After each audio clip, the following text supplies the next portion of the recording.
വനമേഖലയോട് ചേർന്ന് പ്രകൃതി സൗന്ദര്യത്തിന്റെ ഈറ്റില്ലമായി ഭൂതത്താൻകെട്ടിൽ വീണ്ടും ബോട്ടിംഗ് സജീവമാവുകയാണ്. ചെറിയ ഇടവേളയ്ക്ക് ശേഷമാണ് വിനോദസഞ്ചാരികൾക്കായി ഭൂതത്താൻകെട്ടിൽ വീണ്ടും ബോട്ട് യാത്ര ആരംഭിച്ചിരിക്കുന്നത്. വലുതും ചെറുതുമായി 7 ബോട്ടുകളാണ് വിനോദസഞ്ചാരികൾക്കായി പെരിയാറിന്റെ തീരത്ത് സജ്ജമാക്കിയിരിക്കുന്നത്. ആ വിശേഷങ്ങൾ കണ്ടുവരാം.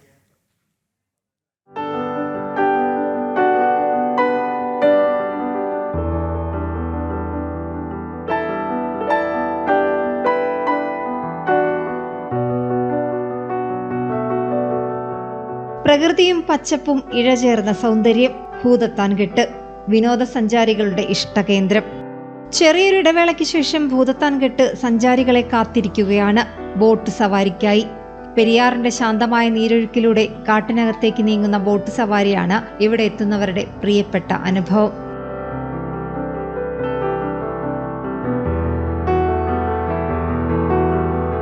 കാടിന് നടുവിലൂടെ നീങ്ങുന്ന യാത്രയിൽ ആന, മാൻ, കുരങ്ങ് തുടങ്ങിയ മൃഗങ്ങളെയും വിവിധ കാട്ടുപക്ഷികളെയും അടുത്തറിയാം. കുട്ടികൾക്കും മുതിർന്നവർക്കും ഒരുപോലെ ആസ്വദിക്കാവുന്ന അനുഭവമാണിത്.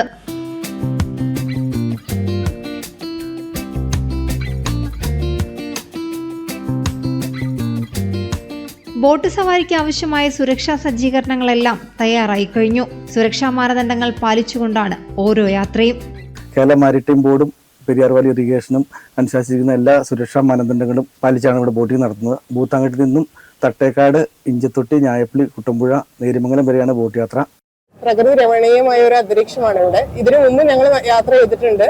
ഇവിടെ വന്യമൃഗങ്ങൾ, മ്ലാവ്, നേരത്തെ ആനേനെയൊക്കെ ഞങ്ങൾ കണ്ടിട്ടുണ്ട്. അന്തരീക്ഷം ഭയങ്കര ക്ലീൻ ആണ്. ഭൂതത്താൻകെട്ടിനെ സംബന്ധിച്ച് നമ്മുടെ ഈ ബോട്ടിംഗ് എന്നുള്ളത് യഥാർത്ഥത്തിൽ തേക്കടിക്ക് സമാനമായ ഒരു ബോട്ട് യാത്രാനുഭവം നൽകുന്ന ഒരു ട്രിപ്പ് കൂടിയാണ്, അല്ലെങ്കിൽ ഒരു ബോട്ടിംഗ് സർവീസാണ്. ഇവിടെ വന്നു പോകുന്നവന്റെ മനസ്സ് നിറയ്ക്കാൻ കഴിയുന്ന, അല്ലെങ്കിൽ വളരെ സന്തോഷത്തോടു കൂടിയിട്ടാണ്, എത്ര ടെൻഷനായിട്ട് ഇവിടെ കിടന്നു വന്നാലും ആളുകൾ പൂർണ്ണമായി റിലാക്സ് ചെയ്ത് ആണ് ഇവിടെ നിന്ന് കടന്നു പോകുന്നത്. വാരാന്ത്യങ്ങളിലും അവധി ദിവസങ്ങളിലും കൂടുതൽ തിരക്ക് പ്രതീക്ഷിക്കുന്നതിനാൽ മുൻകൂട്ടി ടിക്കറ്റ് എടുക്കണമെന്ന് അധികൃതർ അറിയിച്ചിട്ടുണ്ട്.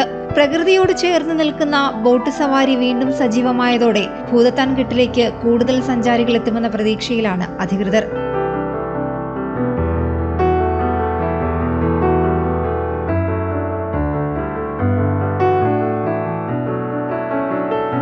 ജനം, കൊച്ചി.